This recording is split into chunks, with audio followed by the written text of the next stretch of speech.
Today, we're going to talk to a former teacher running a landscape company that's nearing $1 million in sales. Stay tuned. I'm Frank, and I'm all about helping business owners and entrepreneurs start and grow their lawn care business. Make sure to subscribe, like, and hit the bell button so you're notified of my future videos. What's going on, lawn care pros? So today I have a special guest with me. His name is Angel, and he is the owner of Ramy's Landscape and Lawn Maintenance. Hey, welcome to the show, Angel. Hey, thanks for having me, Frank. Really excited to be on here with you. You bet, you bet. Hey, so let's just dive in. Tell me a little bit about how you got into the business and a little bit about your business. Honestly, man, as a kid, I've always dreamed. I always thought about having a business, just starting one, and until my early 20s is when I really started noticing that there is a need in the landscaping industry. So dove into it and did my homework as well too. Of course, you want to see what type of business you want to get into, and do some research as far as profits and what the margins look like, how rewarding the industry could be. So that was the biggest thing for me, was looking into it, and I always wanted to own my own business. So that's where it comes from. And as far as our business focuses on. It goes from installations to full landscape installations, like we do sod, irrigation, retaining walls, landscape lighting, just a little bit of everything is what we do. We do hardscape as well, patios, and that's the fun part. But yeah, we cover mostly. In our area, we cover mostly in landscape projects, is what I like to call it. And also we have our lawn maintenance side as well. So I hear a lot of guys out there that start in landscaping, and it always starts out with lawn care. And for me, I love lawn care so much, and we have a good portfolio of clientele. So that's one of our side of the business as well, is the lawn care side, and I love it, enjoy it, and it's fun as well. That sounds good. You said in your area, so you're out of Albertville, Alabama, right? Mm-hmm. Okay, great. And we talked about kind of like what type of business you started. You did some research and got into it. What were you doing before getting into the lawn care business? So before the lawn care, I was actually a full-time teacher. Taught for 12 years, and that was another passion of mine. I love teaching, man. So taught fourth grade, and I also taught middle school. The last 3 years of my teaching career was in a fourth grade classroom. I taught reading and Alabama history, which history was my favorite of all, man. I love history. I'm just a history guy. That's cool. Love it. Mm-hmm. So transitioning from being a teacher, you were doing teaching for 12 years. What made you decide, let me leave this behind and go into the landscape business? And when you decided, did you go full blast, or were you doing kind of, you had your foot in the door by, getting some business while you were still teaching and then transitioning? Or again, like I said, did you just go full blast and you just cut off the teaching and went straight into the landscape business? Well, it was definitely a transition. So when I first started out, I started out solo, did solo for 2 years, 2 years, and, saw a lot of potential, man. It was being in a school system, and it's a fairly large school system that I was working for, the word goes around really very quickly. And so when teachers started hearing, hey, Mr. Ramirez or Mr. Ramy does, he does lawn care, let's hire him to do this, let's hire him to do that. So a lot of my teacher friends were becoming my clientele at the same time. So that was adding to the list, and it was growing. I started out with five clients. Then it went to 10, then it went to 20, 30, 40. And so it just kept adding and adding. And so those same clients were asking me to do jobs like, for example, like small installs, like, remove this shrub, replace it with maybe like 3 stuff, little things like that. And as far as irrigation, I was knowledgeable in irrigation because I worked for a company a year prior to offering that service. I worked for a landscaping company that did all that. So, I gained some knowledge there and started incorporating it into my business. And so it just started growing from there. And 2020 is when it really hit. So 2018, 2019, I was solo. And then 2020 comes along, and that's where the doors were wide open, man. I was still working full time as a teacher that year, but that was, during the pandemic. Mm-hmm. So teachers were dismissed for the rest of the year. The pandemic hit back in March for us, and so the governor at that time, declared a state of emergency shutdown, and that's where a lot of the landscaping side of the business started growing rapidly. We had people calling us for just retaining walls, installations, irrigation, all that crazy stuff. And so we took it on, man, and started hiring my first couple of employees. And, the first year, I want to say we were at 3 employees at the end of the year, which was in 2020. 2021, we were at 7 employees. Now we are hitting 13 employees. So we've grown. This year alone has, been a great year so far. So got to say, man, we're very, very blessed. And I'm not going to say that I don't miss teaching. I do.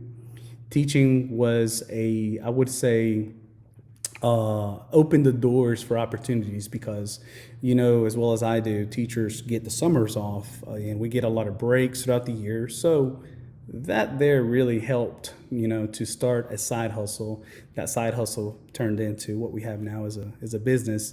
But yeah, that's how we started out and loving it ever since, man. Man, that sounds great. So when you first started, like you're starting to get into it as a solo operator, was that back in 2018 you said, or was that prior to that? 2018 and 2017 is when I bought my first mower, but I bought it when it was the end of the season. So I was just mowing my yard, mowing my neighbor's yard. I was just mowing my yard and my neighbor's yard. Honestly, Frank, I'll be honest. This is how it went down. When I first got my first zero-turn mower, and it wasn't like a commercial grade. It was one of those residentials that you get from Home Depot. It was a Toro time cutter. It was a 42-inch with the Kohler engine on it. I think it was a Command Pro, if I'm not mistaken. But anyways, great mower. I love it. I still, I don't have it anymore, but I wish I did, but I don't have it anymore. The reason why I started mowing yards too is to help pay for that payment. Because I financed that mower. And so I was like, if I can just pick up 2 yards, just 2 yards. And in the back of my head, I was always like, what? This could be a business if I could get 2 yards. And my first yard, it was my neighbor's. And I was so excited, man. So excited.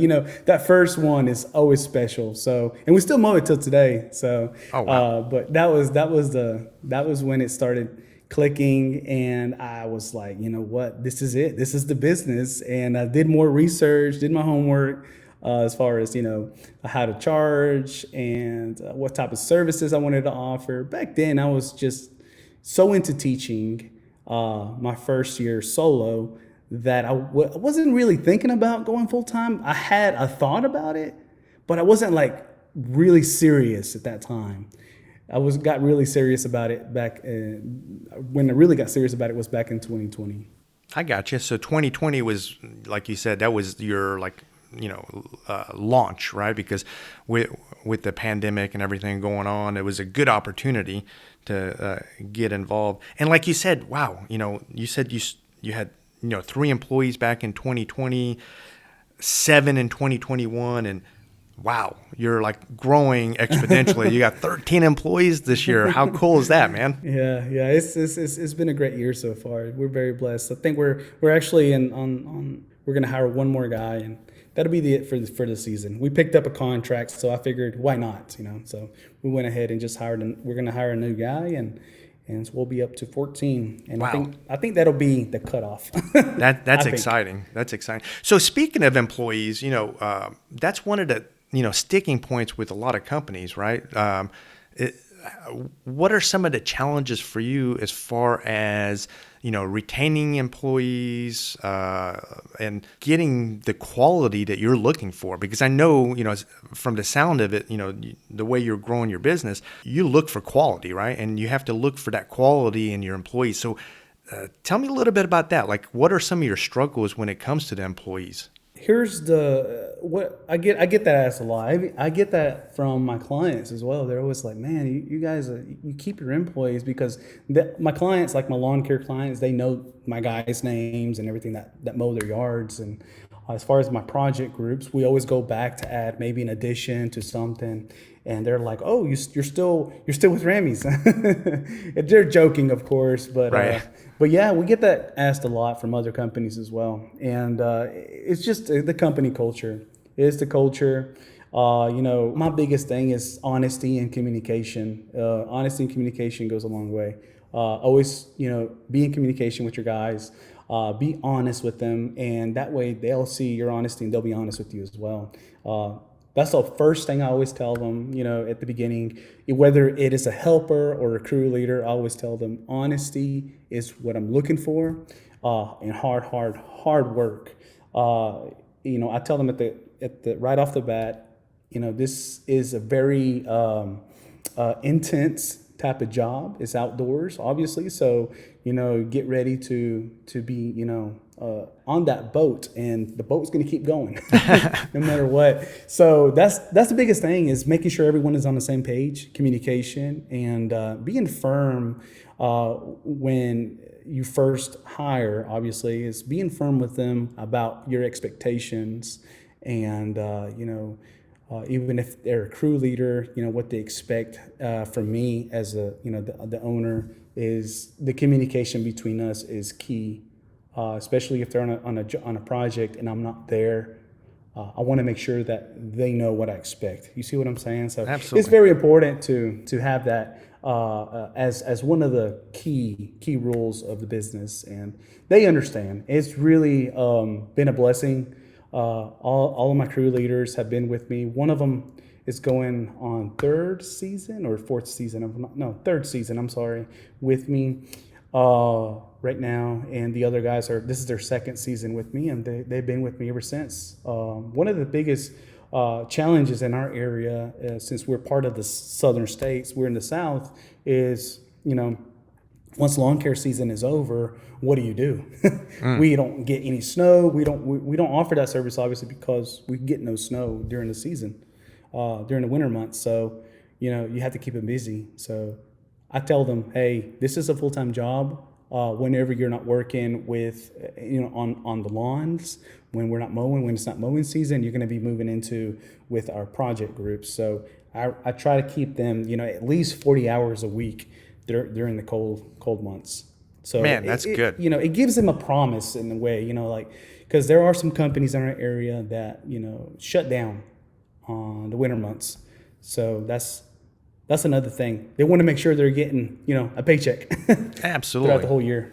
Yeah, absolutely. And, one of the problems with shutting down is, they're going to go find another job because they got to feed themselves, their family, and who's to know that they're going to come back. So that's a good promise that you make, and I can see why, people want to stick around. But going back to the hiring and the hiring process, right? So, you went from 7 employees to 13. You're going to hire another one that's going to be 14. Like, you doubled the number of employees within 1 year, from 2021 to 2022. Did you put out ads? Are you reaching out to friends? Tell me some of the different ways that you are recruiting these employees. You definitely have to get out of your comfort zone. I run ads on Facebook. Honestly, I've only ran an ad once, I believe, this season so far. Knock on wood, right? Oh, man. So far, I've only done it only one time. I ask my guys, my crew leaders or my helpers, I ask all of them, hey, if you know anyone that is looking for, a full-time job, let me know. And so this is where it all comes back to play, is when your company culture is the way that it is and your own guys are happy to work where they are, they'll go out and recruit for you. That's where we are at this point. My guys actually last year, they were the ones recruiting, the new employees, because they were telling them, hey, come work for us, or come work for, for Ramy's, and you'll like it there.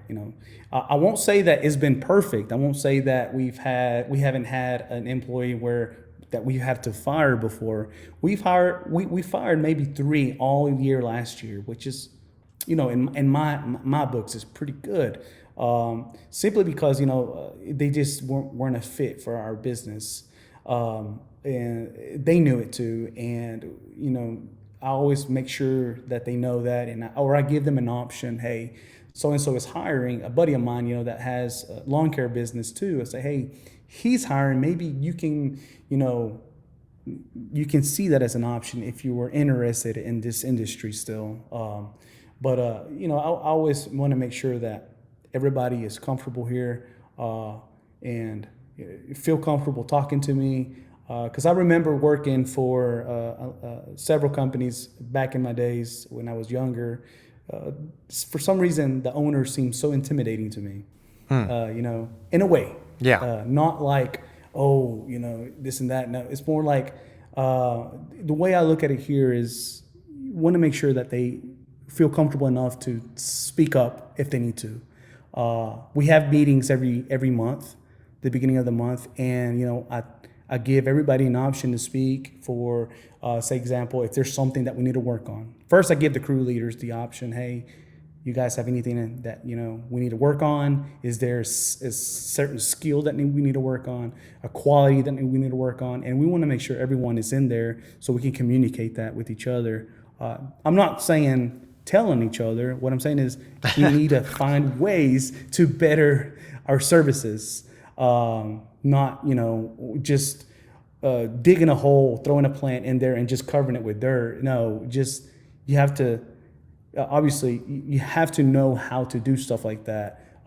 Grading it afterwards, making sure that, it's going to get plenty of water. It's not too deep in the ground, because what happens is it drowns, obviously, when it rains. So little things like that is what I like to, communicate with my guys. And it's been at the beginning, it was a struggle, because I did hire some that were not experienced at all in landscaping. So I had to teach them. And the ones that I taught are now crew leaders. So they know what I expect, and they know what we stand behind, the quality. And also we like to communicate that to our clients when we go out and give the bids, and want to make sure that they understand why our pricing is the way it is, because we like to stand behind the quality.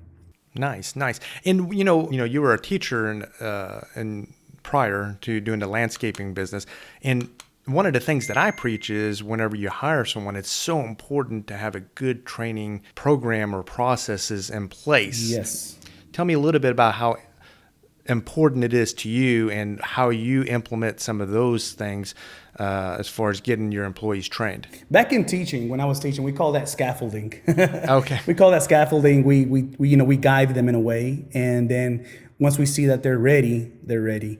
But I always like to remind them, hey, don't forget to do this. Hey, don't forget to set this here, stuff like that. But when I'm training my guys, or my crew leaders training, he teaches them, what type of tools are for what. Because believe it or not everybody knows the different types of shovels, what types of shovels are used for, or what a hoe is for, or what a trencher is for, stuff like that. There are different types of shovels. So when the crew leader tells, his helper, hey, go get me this type of shovel, he's going to be like, what are you talking about? So little things like that go a long way too. So we like to tell them, this is what this is for, stuff like that. But most of my guys are really good about teaching their guys. And so I look for that too.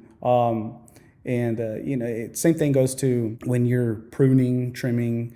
As for example, like crepe myrtles, there's certain time of the year that you can trim them and prune them. Little things like that. So teaching You know, my guys and teaching, you know, the helpers as well is really crucial. When we meet once a month, we go through maintenance on the mowers, maintenance on different types of shrubberies. Like we'll have like a slideshow for them, and for example, making sure that they are being careful on the job site, stuff like that. You know, when they see that you care about little things like that, you know, it really shows what you stand behind, and how you want your business to run. And they take it as serious, because if you're serious about it, they'll be serious about it. If you take it jokingly, they're not going to take it too seriously, you know. So I want to make sure that all my guys are on the same page, all my crew leaders are on the same page, and I always, you know, talk to each one of them, and throughout the day, hey, how are things going on the job site, or how are things going with the mowing crew? Conversations like that, you know, so that way they know that we're in communication. Yeah, absolutely. And, you know, one of the other things that just popped into my mind is, you know, and I've preached this before, when it goes back to the importance of training. You know, you can assume that, you know, they're coming from another landscaping company, and you can make that assumption, right? That, oh, okay, they already know what they're doing. But, you know, maybe the last landscaping company that they came from didn't have the same standards that you did, right? So I always like to, you know, emphasize the importance of that training, because if you're not setting them up for success, you know, the employees, right? They're going to get frustrated. Oh, you know, bring me this and I want you to do this, and you're not doing it right because, you know, I didn't train you, right? And they get frustrated, and that's kind of a bad formula, don't you think? Yes, I'm glad that you mentioned that, because it's really important that they also see that you care about the quality of whatever it is that they're doing. It could be whatever, you know. And if you don't invest in your company, if you don't invest in small products that'll meet that standard, it could be a weed eater, it could be a small skid steer, it could be, you know, whatever, to make production go a lot, you know, more productive, and at the same time give the same quality. You know, because with rapid growth, I'll be honest, we grew quickly, and we get told that a lot. You know, my clients, my friends are like, man, you guys just grew quick. But I'm like, yeah, we did grow quick, but I have to stand behind my guys. Especially if we're growing that rapidly, I'm gonna have to, you know, go in overdrive on making sure that everything is done the right way.